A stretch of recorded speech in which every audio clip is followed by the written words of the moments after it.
Hey there, we're with Eden in Your Space, and today what we're going to do is we're trying to rehabilitate a succulent planter that suffered frost damage. We live in a Canadian climate, and this happens when frost comes each year. So what we're trying to do is take this suffering dish and revitalize it into something that's more beautiful and that's something you can fill your indoor space with. As you can see by these that were damaged, they still store water and they're still ready to come back to life. We just have to be there to get them back there.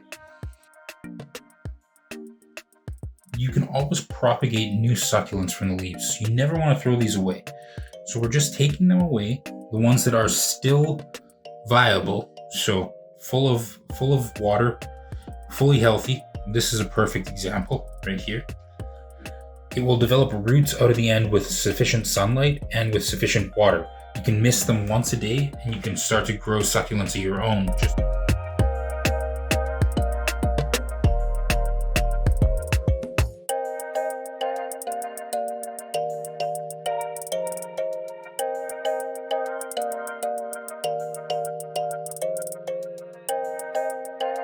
As you can see, because of lack of water and frostbite, they've lost their leaves along the channel, so their stem is dead, but the succulent still remains. So what we can do is cut them with about 1/4 of an inch below where the actual leaves start to come off, and these can be replanted in here and will actually propagate. So what we're going to do is about 1/4 of an inch below the leaves, we're going to cut them and save them for planting in just one moment here. Again, save all of the leaves that come off of it as they can be propagated into new succulents. Extra stems can be removed.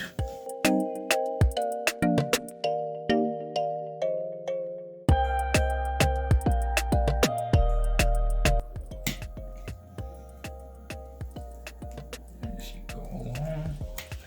You also don't want to cut a stem off too close to the succulent. You want to always have about 1/4 of an inch so that you don't actually damage the viable succulent.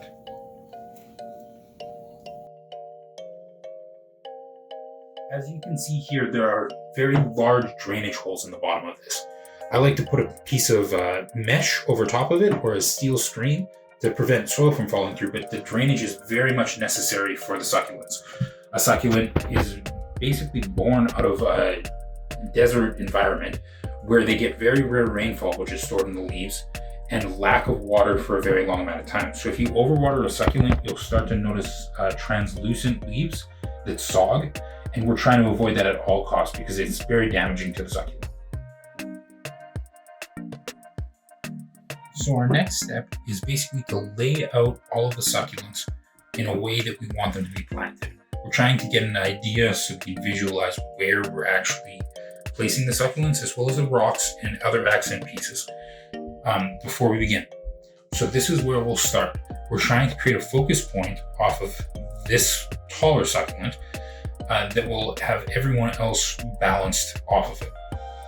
You also want to start with planting the largest succulent first, and then slowly work your way down to the smallest one.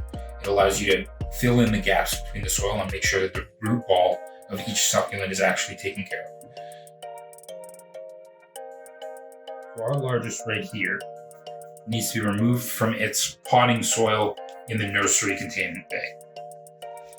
So we'll slowly and gently release it. Turning it upside down is okay, just you want to be gentle with what you're doing so that you don't cause the stems to be disrupted. If you have a little bit extra dirt on the bottom, you can remove it by squeezing gently.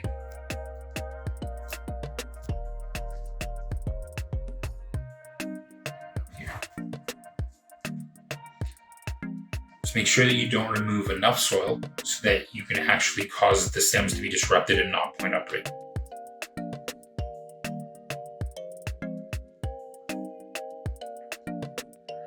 Once you have it down, you can begin to pack in soil surrounding the root ball. So now that we have this one firmly tampered down, we'll move on to the second biggest succulent. You also want to start from the biggest and work your way down to the smallest. So we'll remove this echeveria from its nursery pot. which you want to do very gently and very slowly. Place it, which we call chin to neck. So it's when you make the succulent just over the edge of the bowl, so that its size, the height of it, is just slightly about 1/4 of an inch taller than the bowl. That'll make sure that it'll flourish and that you can see the actual succulent, which is what you want. Now we'll take from our succulent mix and we'll slowly pack it in around to make sure that the root ball is completely covered. The root ball is going to be about 1 inch below where the base of the plant is. And you want to make sure that it doesn't have too much air, because it will completely dissipate in moisture and it will slowly starve the plant if you're not careful. Just tamping it down.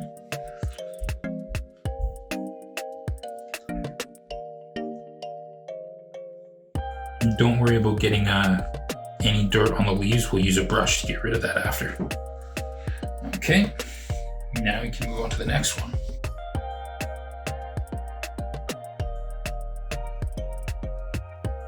You want to pack it all the way around, even on the outside.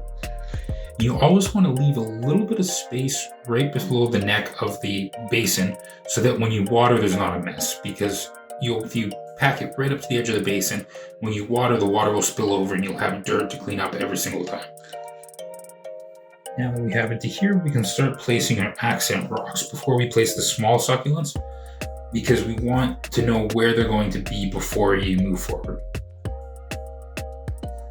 So now we'll move on to the smaller succulents, including this and this guy that got a little bit freeze-dried, but he's going to survive. So we'll start by placing this here. Even though it doesn't have much of a root, as you can see, it has some aerial roots here, which will help for it to actually integrate into the succulent. So what we're going to do is place it right at the front.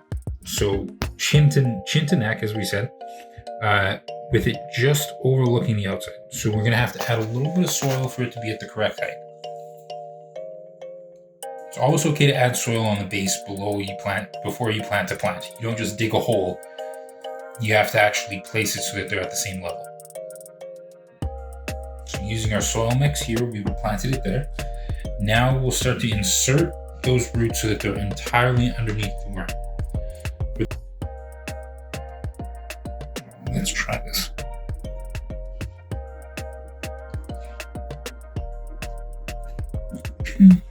Some beautiful rocks here. And now at the front, we want to use these tiny little echeveria,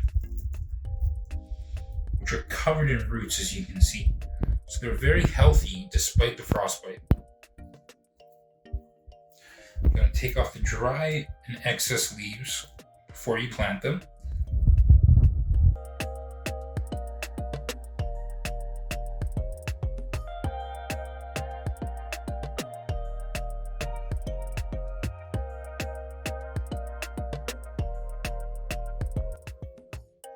So when you have one without roots, it's almost better to push the stem through by itself into the soil without making a hole with your index finger.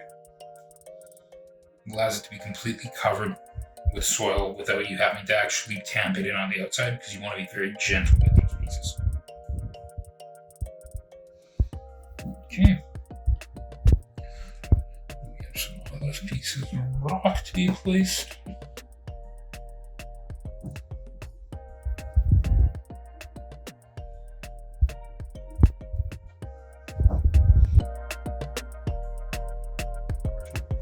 So right now at the very end, all we do is brush off every one of the leaves with dirt. Very gentle so you don't break anything.